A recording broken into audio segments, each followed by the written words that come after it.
Najprestižnejši naziv častni občan je prejel novinar, publicist in ustanovitelj naše televizije Marjan Ivan Moškon.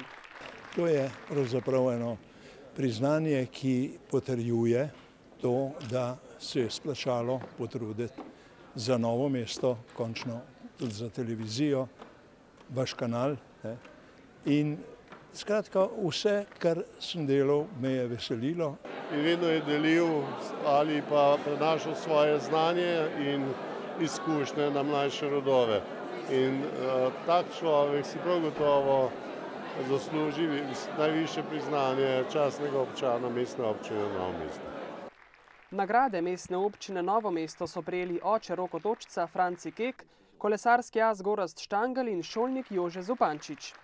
Ja, počel sem različne stvari, ampak vedno pri vseh nisem bil sam in vedno je še nekdo sodeloval zraven. Tako da se ob tej priložnosti zahvaljujem vsem tistim, ki so pri teh raznih projektih pomagali. Prejemu tako pomembne nagrade, predvsem jo nisem pričakoval nikakor pa ne v taki družbi, kot je bila današnja. Občutki so zelo lepi, kajti po tolikih letih dela v šolstvu človek vidi, da vendarle vse, kar je počel, ni bilo za manj. Trdinovi nagradi, ki jih občina podeljuje za uspehe na področju kulture, pa sta prejela mladi filmski režiser Žiga Virc ter rokodelec in kipar Matjaž Matko. Medtem ko je grb mestne občine prejel dolgoletni predsednik sveta krajevne skupnosti Uršna sela Matija Zamida.